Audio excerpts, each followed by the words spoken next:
to this week's Your Pet's Life Coach. I'm Carrie Hyde. I'm your host, I guess, if that's what we call it. But I am known as a pet life coach. And it's interesting how that all came about. I've shared that story before.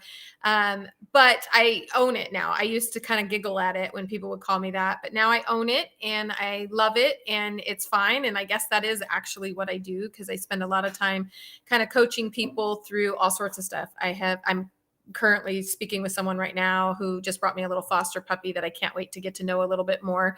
And she just wants a second opinion. Like, do you think that this is time for us to let him go, or do we keep going? Or, she just wants that guidance. And so I have done anywhere from helping people at the last moments make those decisions all the way up to their puppies and helping them with diet, with life choices for their dogs. I mean, it's hard sometimes when you have no idea, especially if you're first pet parent. So I am your pet's life coach. And I think that encompasses a lot.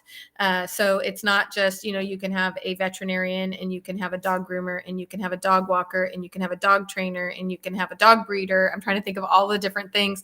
And honestly, I can cover all of those. Now, as far as veterinarian, it's just as a vet tech. So I have experience there.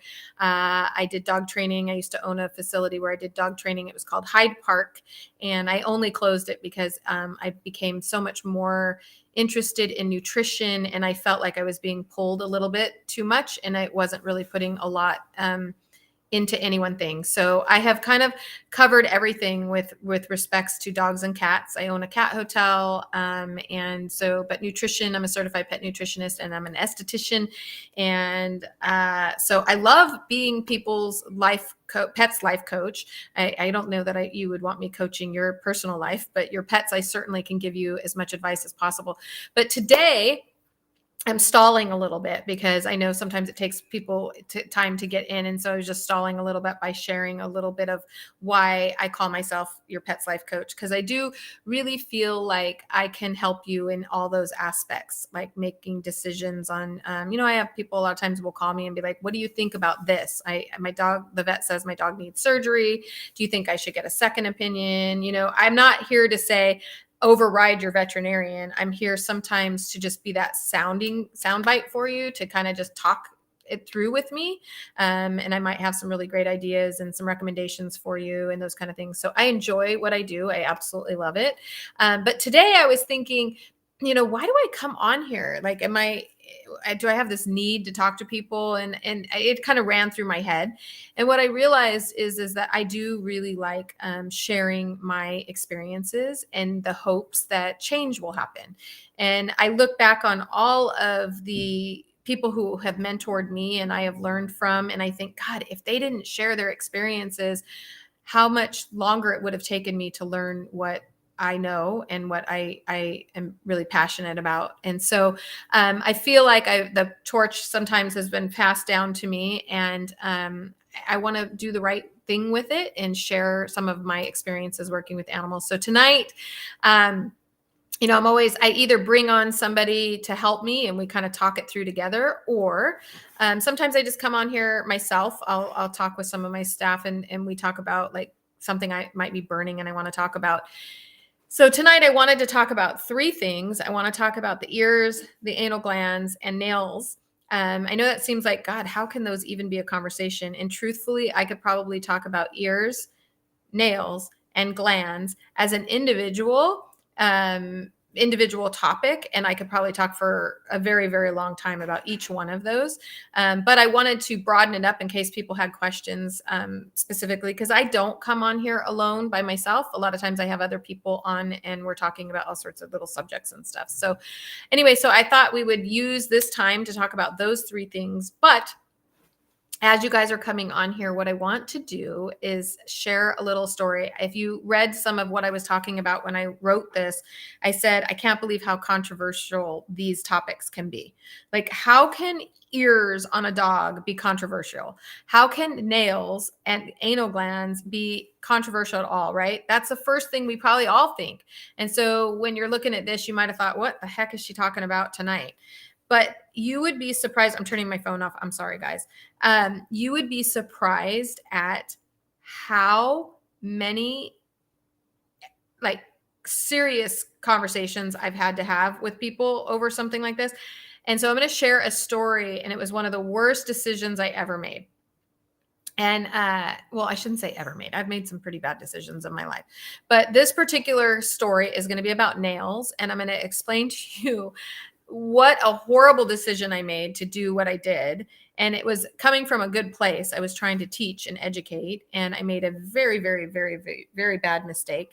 By the way, I have 4 little foster kitties running around here, so they're going to pop up every once in a while. So I want to talk about a story that happened just not too long ago. Actually, it wasn't very long ago at all. And you know about my background as a vet tech. So I learned how to do something that we called back working for the vet, this particular hold for animals, and it's called a drop and hold.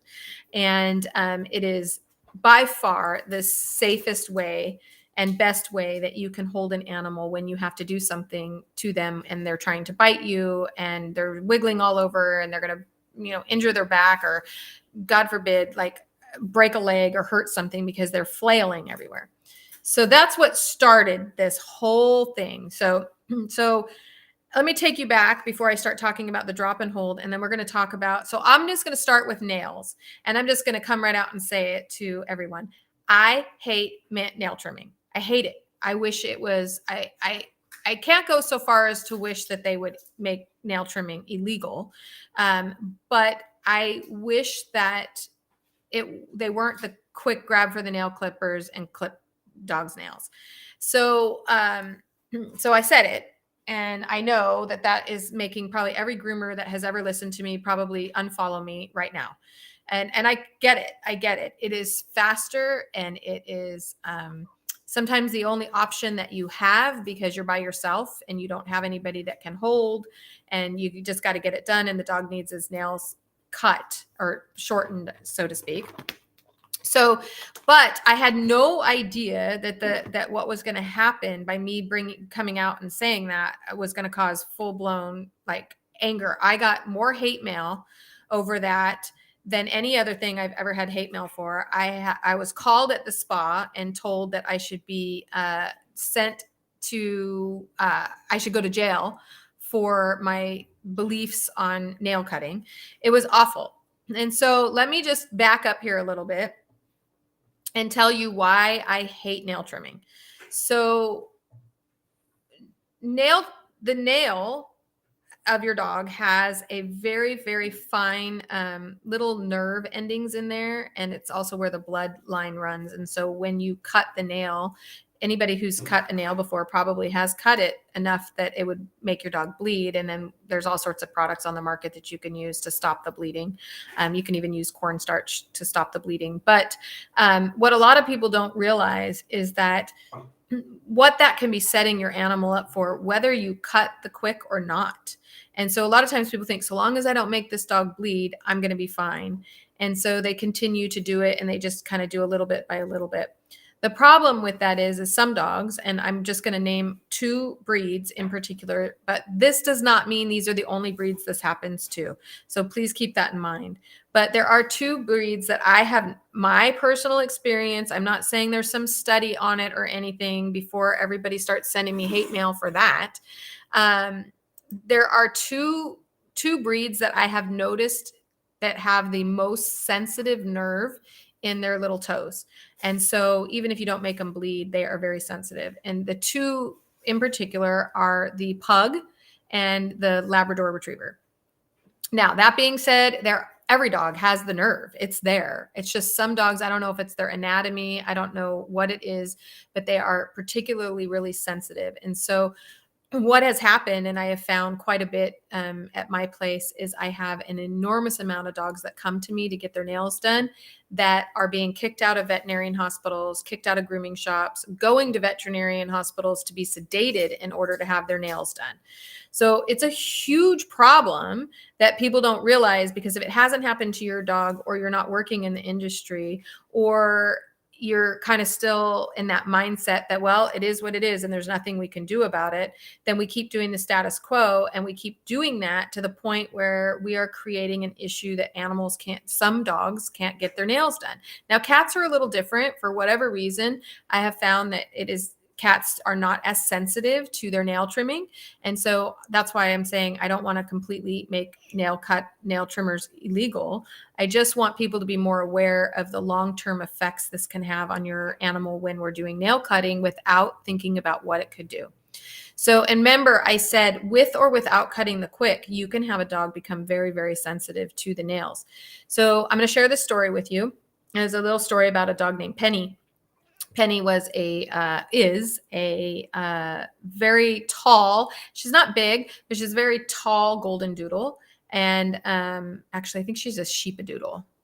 I'm not sure. I'm visualizing her in my head, and I think she's a sheepadoodle, not a golden doodle. But regardless, she's a very tall girl.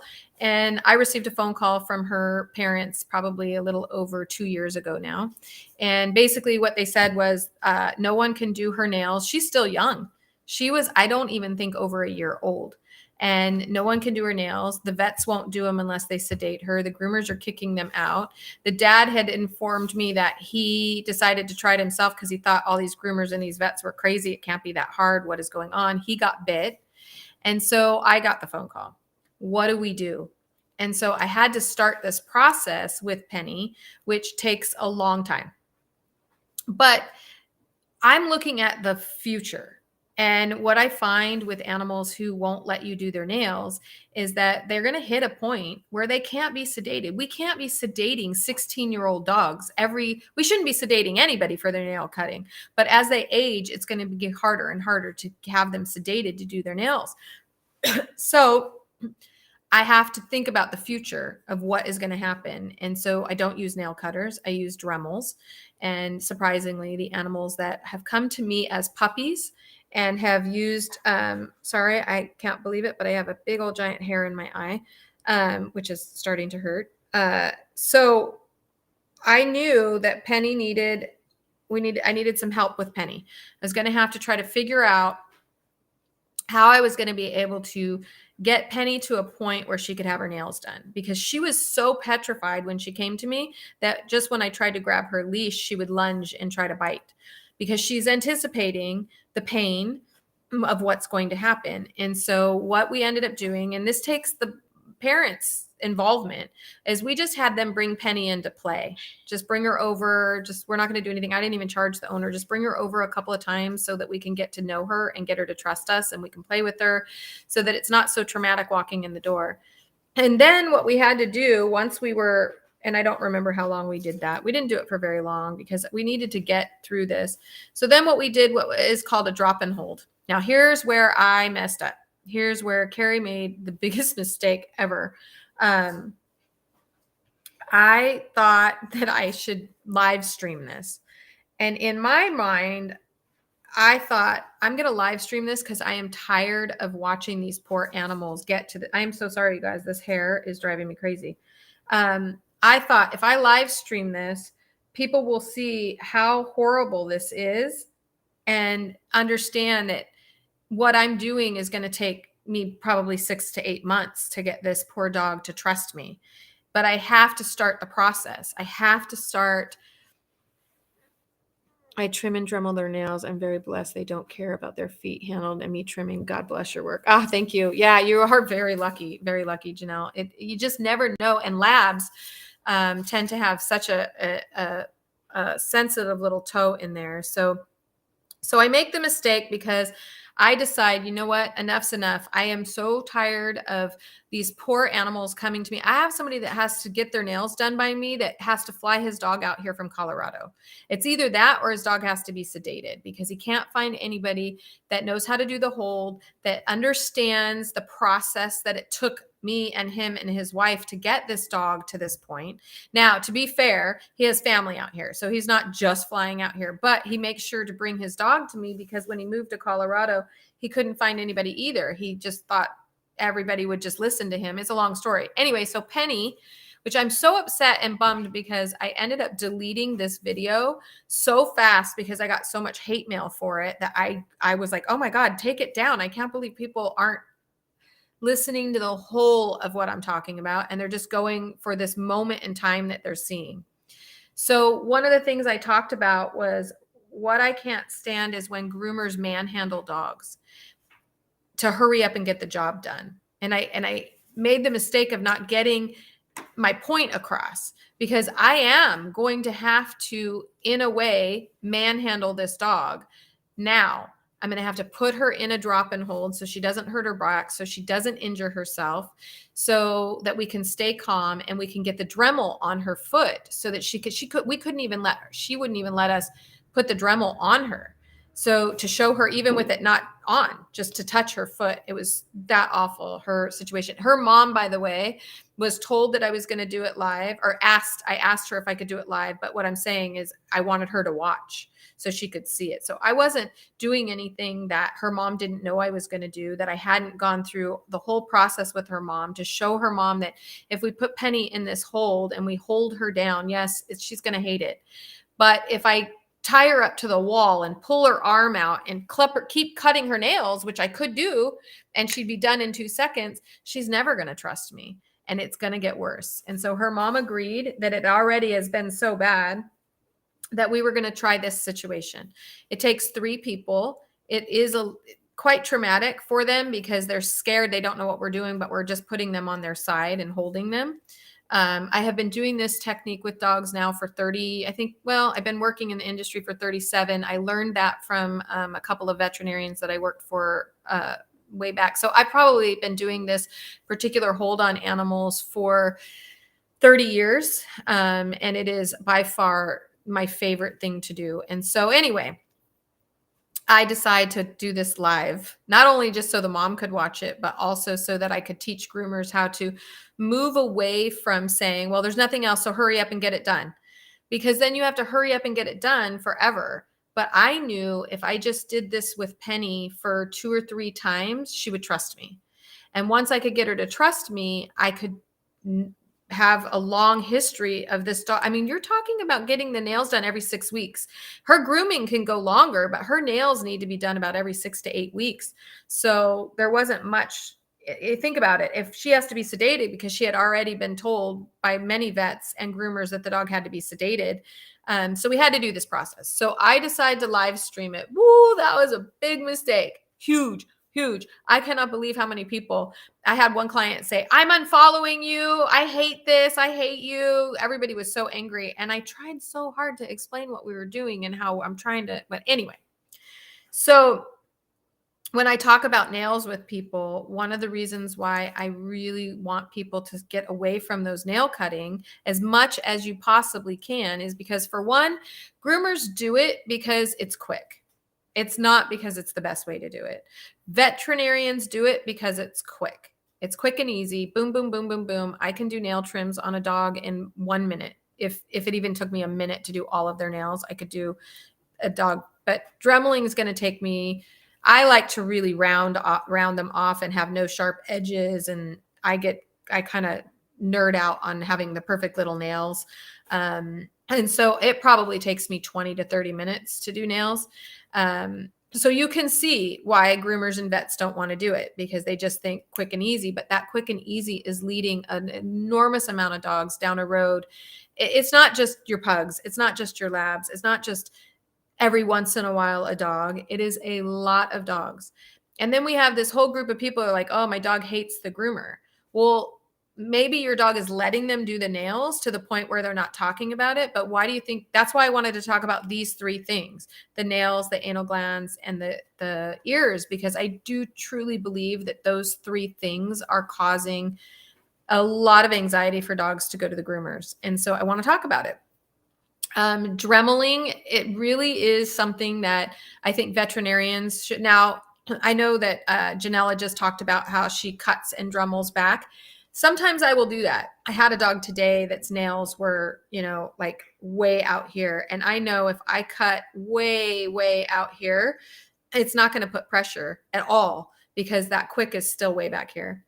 So sometimes I will cut like this and then I will Dremel. But for the most part, I very rarely pull out a nail cutter. The only other time I pull out a nail cutter is if the dew claw, and this happens sometimes it'll happen to the front feet, but it's rare. Sometimes that dew claw will curve around and it'll actually grow into the pad. And at that point, I have no choice but to cut and then Dremel. But I can't stress enough how much dremeling makes a difference. And if you have a groomer who's willing to take that time and dremel your dog's nails, or if you have time to learn how to dremel your dog's nails, I highly, highly, highly recommend it. Because it can lead to some pretty serious problems. Now, it's important, right, to keep those nails down, because a lot of things people don't realize about the nail is that if your dog's nails get too long, it's like walking on high heels. It can actually change their anatomy. The nail can actually push up on their little pad. I don't know if I'm giving you guys a good how it does it. And imagine walking like that every day. And then we have all of these dogs that are chewing their paws. They're paw licking, and everybody thinks they're allergies, and they're obsessed with trying to figure out what allergy the dog has. And sometimes, every once in a while, I will tell a client, because they'll come in and they'll tell me that their dog's paw licking, and then I'll look and the nails are really, really long. And I'll say, let me know what happens right after a grooming. Because if your dog isn't licking the feet for a good week and a half to 2 weeks, and then it starts up again, it could just be the anatomy of how your dog is walking. There's a nerve that goes all the way up into your dog's neck. And so sometimes that whole thing can just cause them to start chewing everything in there. And so we want to be really careful about that. The nails are also a very, very, other reason I want to talk about nails is the nails and skin, but we're going to stick with the nails, are really good indications of how healthy an animal is. It's a very good indication. So when you are looking at your dog's nails, you want to look for a couple of things. You want to look for any kind of, like if you took your fingernail and you kind of moved around down towards where like the dog's don't have a cuticle like you and I have. But if you got to that point and you kind of took your finger and you got a bunch of gunk off there, it could be fungus and toenail fungus. Your dog can have toenail fungus. And if your dog has toenail fungus, then it's possible that it's more than possible. It's highly probable that he also has an imbalance in his gut and so you really want to pay attention to the base of your dog's nails to make sure that they are healthy. You should not be able to take your fingernail and scrape stuff off of your dog's fingernails. If you are, then there's a high probability that your dog has a fungus. Candida would be the name of that fungus that you want to address, because that's going to be internal and it could be your first sign. And Candida is almost impossible to get. I don't want to say it's impossible, but it is very difficult to get rid of.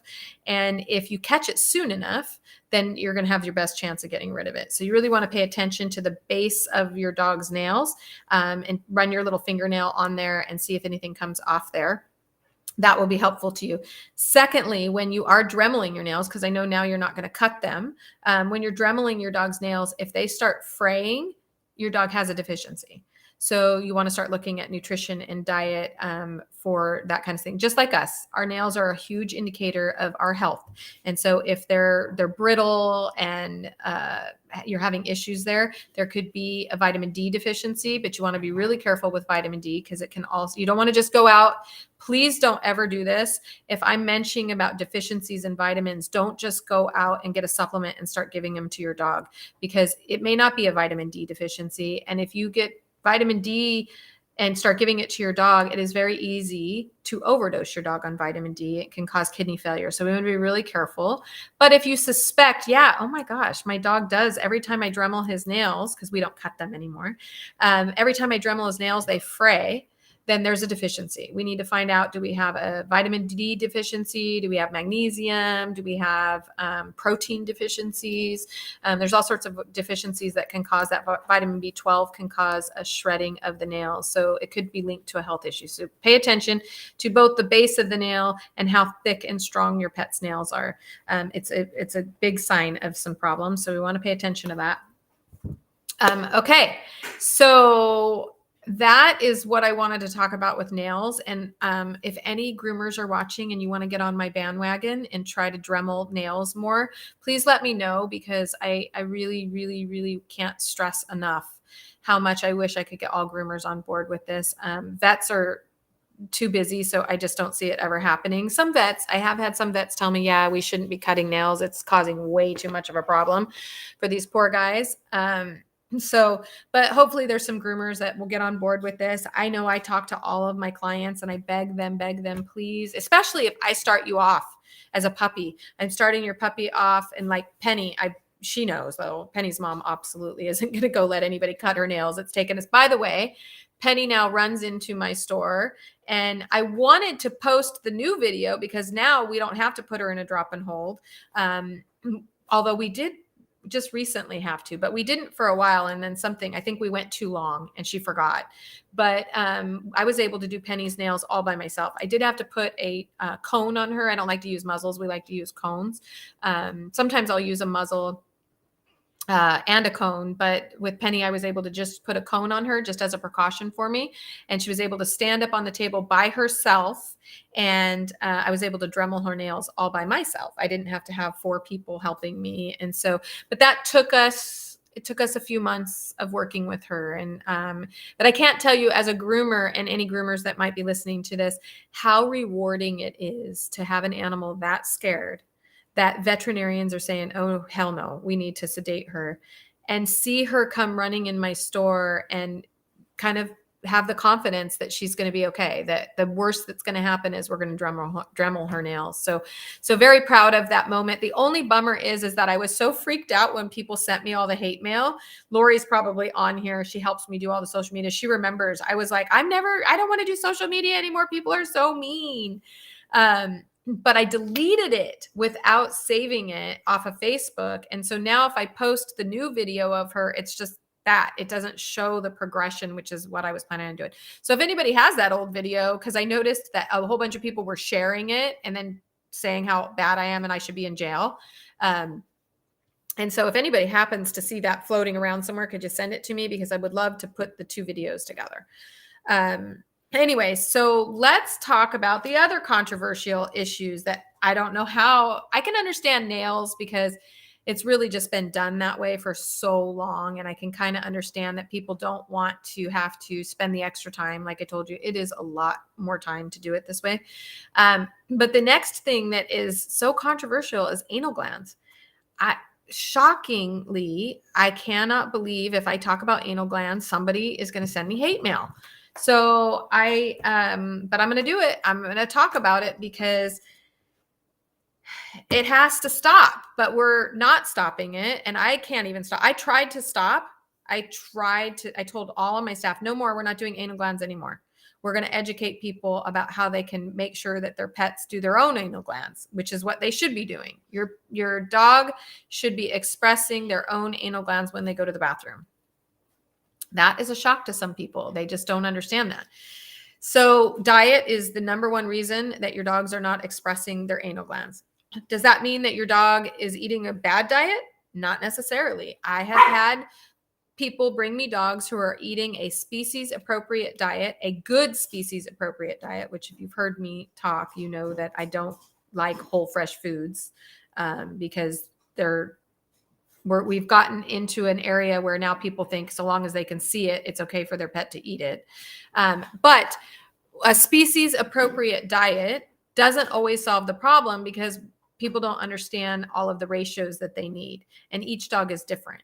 And so a lot of species appropriate diets are lacking fiber, and fiber is what your pet needs. So in the wild, animals eat a lot of bones. They eat a lot of grass. They eat a lot of berries and fur. They eat the fur of other animals, and that is actually fiber for them.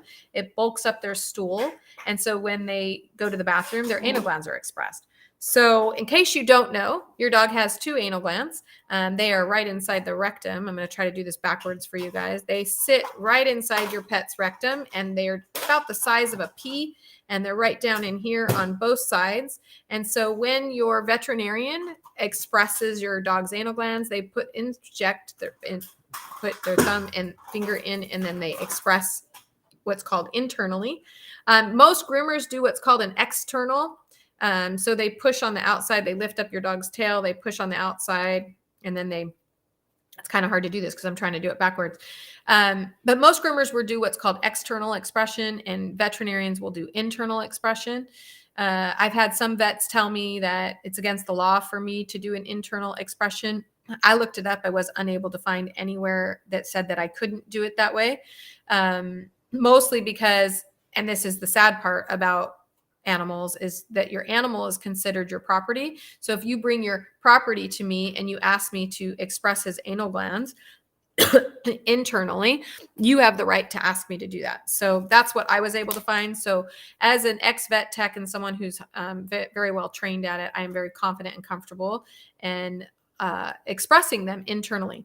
What's the benefit of internal versus external? Internal, I know each gland expressed. External, I don't know, because it all comes out the same place. So if stuff comes out, you just assume that that's why a lot of times when you go to the groomer expresses them externally, and then a couple of days later you think your dog has still got anal glands. You go to the vet and then the vet says, oh, your groomer didn't express them. Trust me when I tell you that's probably unlikely, and I'll tell you why. Most groomers want to express your dog's anal glands.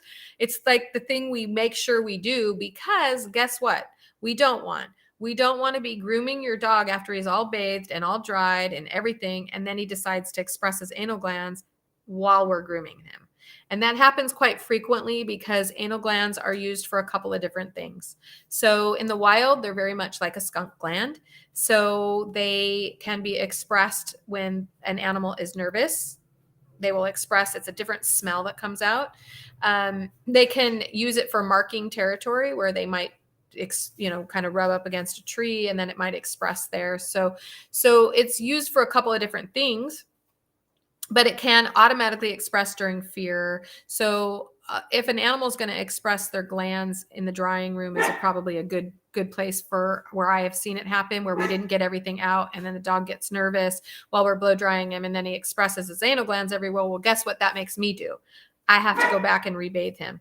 So most groomers are going to want to express your anal glands, but vets will say, oh, they must have forgot to do their anal glands. But please keep in mind that they're doing most groomers do external anal glands. So maybe only one expressed. And a good groomer isn't going to go in there and just try their hardest to get every little drop out, because it's a sensitive area and it can cause some problems. So there's more of a chance that your groomer one gland didn't express. The other thing that can happen is that your dog came in and his glands were impacted. So meaning that the contents inside the anal gland is very thick. And then when your groomer, even your veterinarian, goes to express it, it's very, very thick when it comes out, and it can cause some irritation. So you go to the groomer to get the anal glands done because your dog's scooting on the carpet, but then when you get home, your dog's scooting on the carpet. And that reason is because whether they're expressed or not expressed, or when they're expressed, it can be very uncomfortable. So they start scooting and licking and chewing, and you kind of have the same problem. So what's the solution, guys? I have the solution. Guess who never gets their anal glands expressed? My dogs, ever. I don't express their anal glands because I give them an enormous amount of fiber. And that is the solution to the problem of the anal glands. The other problem is that when you constantly express anal glands, it's a sac. It's a little teeny tiny little round sac, like the size of a pea.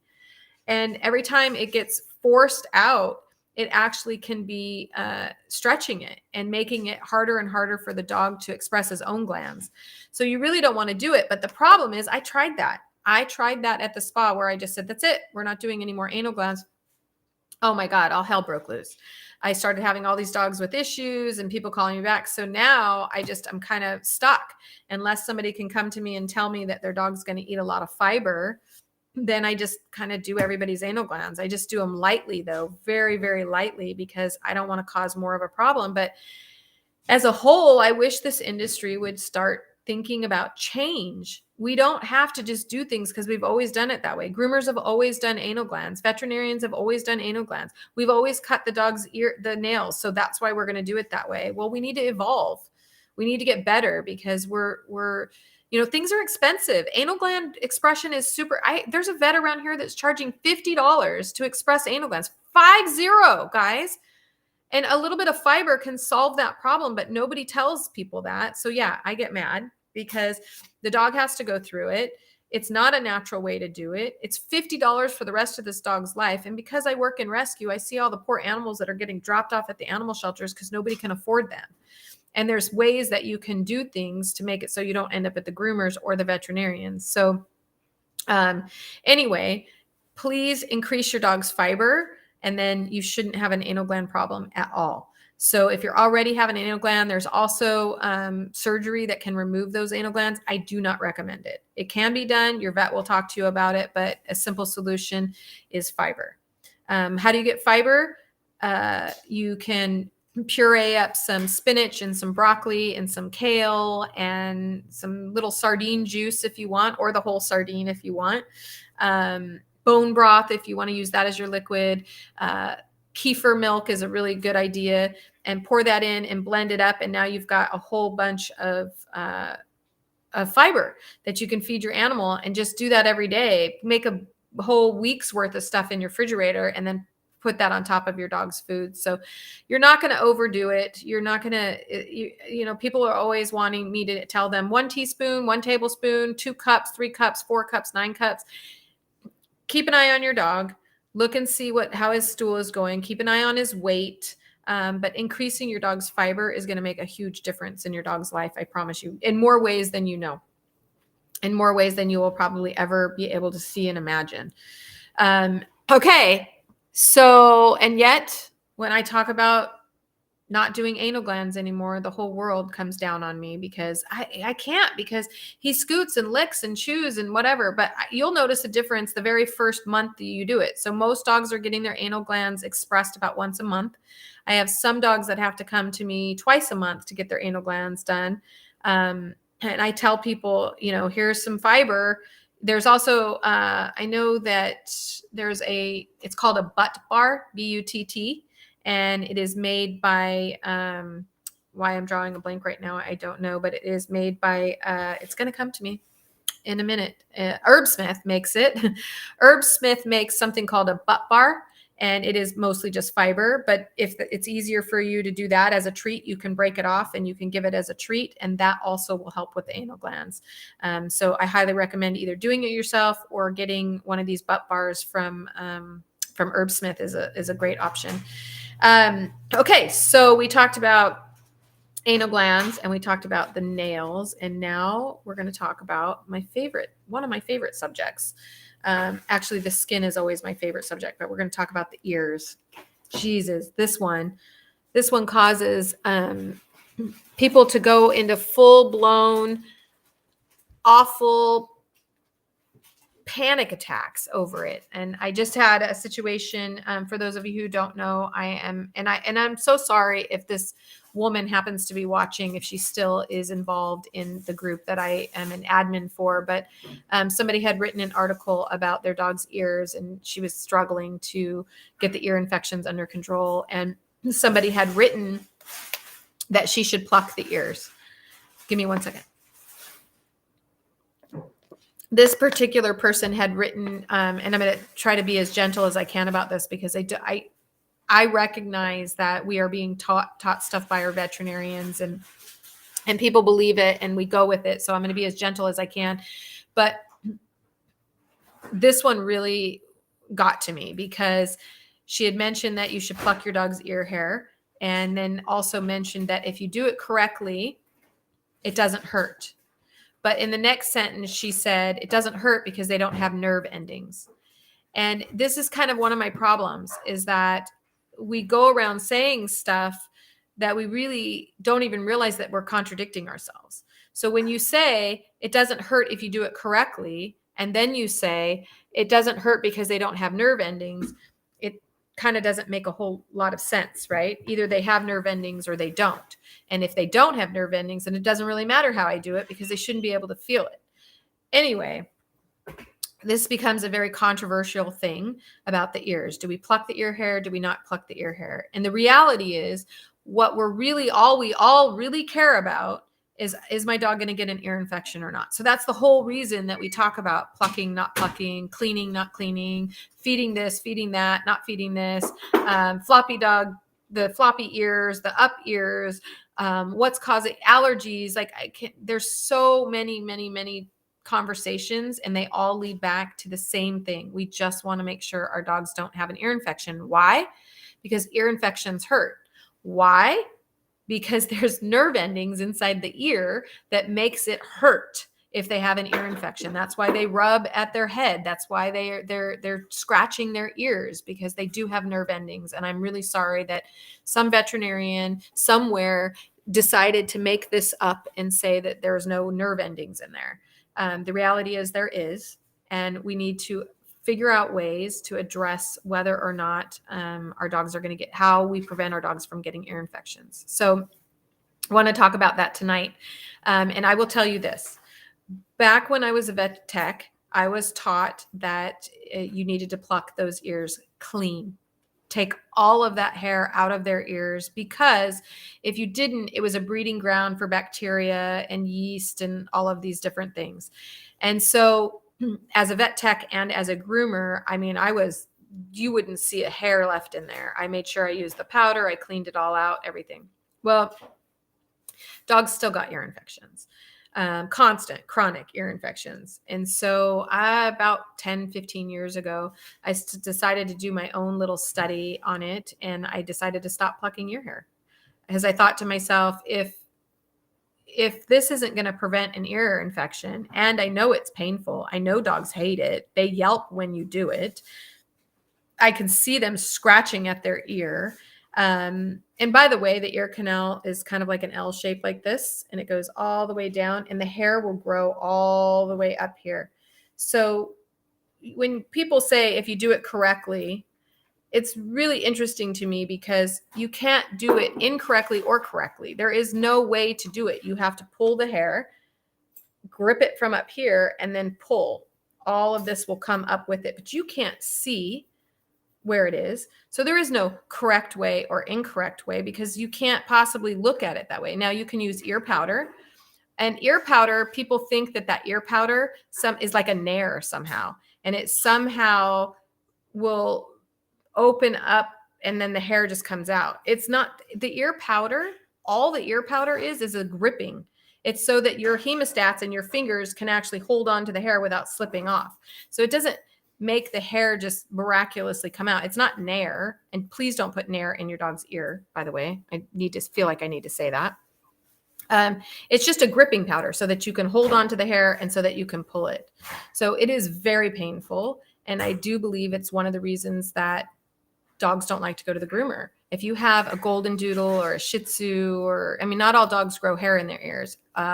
You don't get hair in the ears of a Cocker Spaniel. Usually, sometimes you can. You don't get hair in the ears of a German Shepherd, a Labrador. There's all sorts of different breeds that get this kind of hair that you want to pull out. And Cocker Spaniels get hair in there, don't get me wrong, but they get it differently. It's not like this kind that you can just kind of pull out. So, but anyway, so I started this theory that, well, I had already known that most ear infections are caused by gut imbalances. And so that I had already kind of gotten to that point 10 years ago, but I wondered if I pluck the ear hair or don't pluck. So I stopped plucking, and I had quite a few dogs that I was doing this test on, and their owners knew I was studying their dogs. And so we tried it. We did it, and we did it for a really long time. And what we found is plucking and not plucking had no barrier whatsoever as to whether or not these dogs got ear infections or not. So when that became very apparent, I said, well, why the heck would I put this poor dog through plucking its ear hair if it's not going to stop the ear infection? So we stopped altogether. And to this day, I don't pluck ear hair. So what I do is I will trim the hair a little bit, just so you don't end up with this brown weird thing kind of hanging out of their head. Now, that being said, depending on your dog and your dog's lifestyle. Now, there's other reasons that ear infections can happen that aren't through the gut. Sometimes you can have a mass or a tumor grows in there. Sometimes you can get a foxtail that goes in there. A foxtail is just it's a weed basically. But if you don't live in an area where there are foxtails, then that's not going to happen. So there are cases and times when maybe plucking the ear hair would be a good idea. If your vet needs to get down in there and look, it's going to be a lot easier for them to see if there's not a massive amount of hair in there.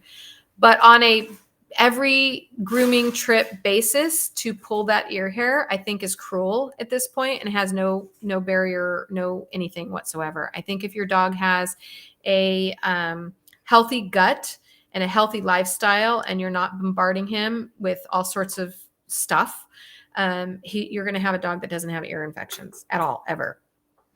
That being said, I know a lot of times vets will tell people, Ansel, come here. I'll show you guys my dog's ears. So I have a golden retriever and I have a Havanese. Neither one of them ever get their ears cleaned or plucked. Ansel, my golden, wouldn't get her.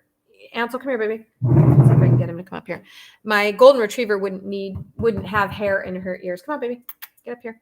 Come on, up. There you go. Come here. Let's show off your ear. Well, I got a little baby kitten I'm holding a kitten, but let me see if I can. I don't know. You guys are going to be able to see. Come here, Ansel. Come sit on my lap. Come here. He's got to change chairs. And apparently he doesn't want to. Come here. Come here. I want to show your ears. I show them. Come here. Let's show off your beautiful ears. So my dog right here, he's a hugger.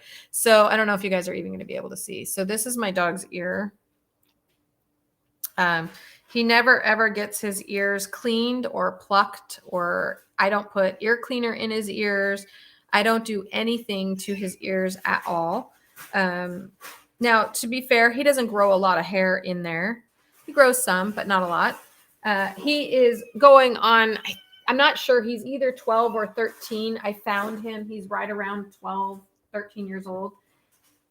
I know, sweetheart. I got to get the kitty back.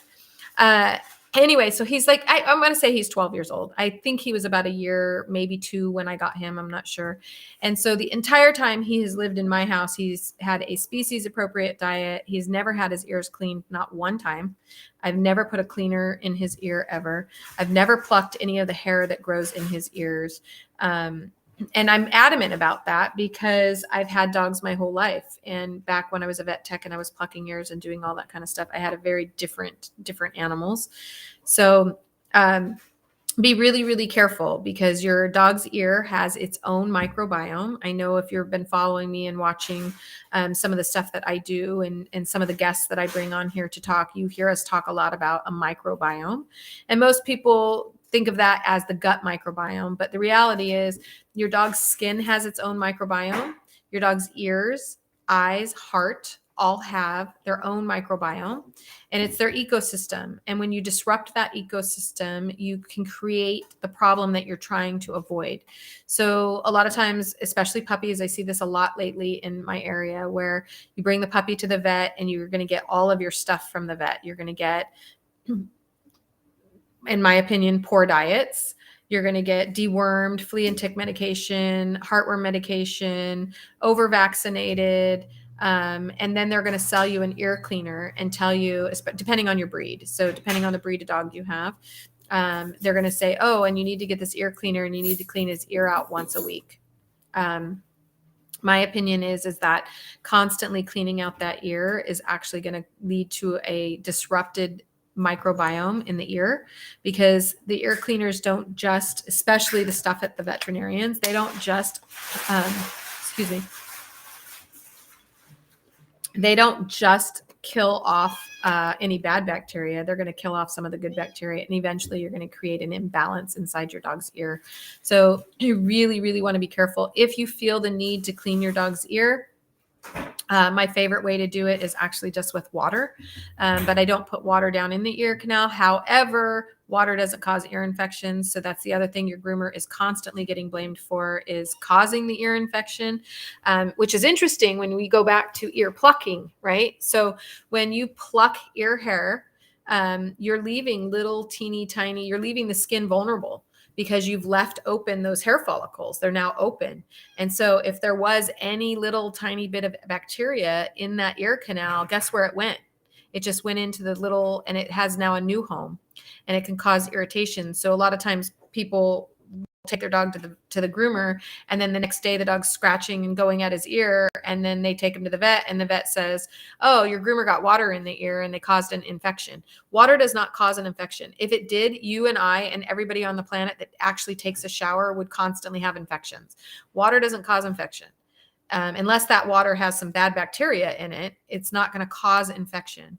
What it can do is it can leave moisture in the ear. And if there's already yeast in the body or bacteria in the body that likes moist air. Now, yeast always likes a moist area. But bacteria depends on the bacteria. Certain bacteria is like a more moist area.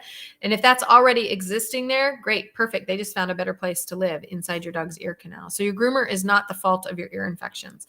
I promise you. Unless your groomer is purposely going out of their way to use, some kind of product that has bacteria. Water doesn't cause an ear infection. But ear plucking can cause an ear irritation and then actually allow for bacteria to get into those little openings from when you ear plucked. So if you've been struggling with ear infections and your groomer is constantly plucking your dog's ears, I challenge you to now keep in mind, I think ear infections are mostly caused by a gut imbalance, but I would challenge you to see what would happen if you stopped plucking ear hair altogether. Just stop it. But again, going back to if you want to clean your dog's ears, one of the things I really recommend that you do is to get one of those little cotton pads. Women know if you're not sure, they're the little tiny cotton pads. You can get them at like Target or Rite Aid or wherever, and women use it to remove their makeup. But get that damp. Don't get it saturated so that drops of water can go down into your dog's ear canal. The part that you can see on your dog is just a really small little area, and put that cotton thing on your finger and wipe it out. That's what I recommend doing with just a little bit of water, because water won't create an imbalance. But once you wipe it out with the wet pad, make sure you take a dry one and make sure that your canal is nice and dry. Because again, if your dog or your cat even has an imbalance in their body, that's where the yeast and the bacteria are going to want to go. And they're going to go there quickly because they are seeking out survival, these bacteria and fungi. So they're going to seek the best place for them to go, the best environment for them to go. So anyway, so that is really all I wanted to talk about as far as ears, nails, and glands. I hope that gave you guys a really good indication. If you're a groomer, I hope it helps you. I know as a groomer, I get blamed for every single thing that goes, anything, even remotely. We get blamed for it. But the more that we educate each other and we communicate with each other, the better we all can do for our dogs, because it doesn't do us any good, right? You think the groomer got water in your dog's ears, then what happens? And I have this to this day. I have people bring me their dogs and say, can you put cotton in the ears? I don't want you to get water in their ears. And it's hard, because I don't want to always be the one to tell people that that's not what it is. So sometimes I'll just go, okay, that's fine. It doesn't hurt me to put cotton in their ears, so I can put cotton in their ears. But if groomers and clients would educate each other back and forth, right? Communication and educating, we can help these animals. And that's, I would imagine, why we're all here. I would imagine if you're listening to me now or, later on the replays or on YouTube, that we're all here to help the animals. So educating ourselves and then passing this information down is all we can do to change the status quo. And I know I'm asking a lot. I'm asking us to change a lot look at 37 years. What? I keep saying 37, and honestly, it's like 40. I'm like going on 40 years here. I plucked ears. I trimmed nails. I did anal glands. Okay. I did them all. And I know it's what we do. It's just what we do. And I know it's scary to have to re-educate yourself and then re-educate our clients and then redo everything. But the reality is we should always be striving to do better, not just for ourselves, but obviously for our animals. And so in order for us to do better, sometimes we just have to take a step back and go, it kind of makes sense. I'm only doing the nail cutting because it's quicker. It's faster. And I've had people argue with me, well, when you have a scared dog, isn't it just better just to get it done and over with? And I'm like, yes, except that's why he's scared. If you could finally convince him, you'll never get rid of him being scared that way. So he has to be scared the rest of his life. So yeah, I agree. When you have a scared dog that's trying to bite you and all of these things, I understand, like, just quick and get it over with seems like the better way. But in the long run, it can be really tragic for your dog. And if you move someday or that groomer leaves and you find a groomer who can't, like, especially if you have a big dog, some of the groomers, I got to tell you guys, a lot of us groomers that kind of grew up in that hard working kind of thing, a lot of no offense to the younger generation, but they don't want to work this hard. So there is a shortage of groomers, a huge shortage of groomers. There just isn't enough groomers to take care of all of the animals that we have. And So my age, we're aging out. Like I can't do these big dogs anymore. So it's helpful that the poor dog isn't scared out of his mind trying to bite me, and just it's so great to be able to sit there and just dremel their nails. It's the greatest feeling when they just don't care and they know it doesn't hurt. It's awesome. So anyway, I hope this was informative. I'm not sure who is next week. I know I should keep an eye on that, but we have a really great lineup coming up over the next few weeks. We have a lot of vets that are coming on. We have Ruby from Real Dog Box is going to be coming on. I have a couple of more veterinarians that are going to be coming on. So we have lots of stuff. There we go. Dr. Judy Morgan next week. Oh, well, there you go. Thank you. So we have Dr. Morgan next week, and it's just going to be a fabulous lineup of people that we have. I hope you guys all had a very, very Merry Christmas. I would just like to say that, I have talked about several times, I have talked about this book that I want to write and the stories that I want to tell you. Those stories I will not do on Wednesday night, because Wednesday nights I want to reserve for educating you guys about things you can do better with your dogs, or just some ideas that we can bounce off of each other. But I am still writing this book about stories. We're calling it Tales from the Grooming Table. But I will tell you that very soon I'm going to be sharing a very, very, very, very interesting story about racism that affected my facility pretty deeply, and still continues to affect me to this day. And it was an eye-opener for me, a huge eye-opener for me. So very soon here, I'm going to be sharing that story with you, and hope that will help you. And it'll be in the book as well. So I'll get that book done pretty soon. But I hope this was helpful for you guys tonight. Next week we'll have Dr. Morgan. I'm not sure what we're going to talk about. We never really know. I could talk to Dr. Morgan for hours about all of this kind of cool stuff. So, but anyway, I will see you guys next week. Happy New Year. And I hope you have a fabulous Christmas. And please pass this information on. And if you are taking your dogs to the groomers, please have a conversation with them and ask them how they feel about it. And maybe you can direct them to this, and maybe we can change somebody's mind set so that we can help these animals in the future. All right. Okay, everybody, have a wonderful evening. Thank you so much for being here. You guys were quiet tonight. Sometimes people are throwing out some questions for me, but I'm a bit of a talker. Lori's in the background, so I always want to do a shout out for Lori, because she helps me put all of this information on here. And it matters because I'm a bad typer. So anyway, thank you guys so much. I hope it was helpful, and I'll see you next week. Bye, everybody.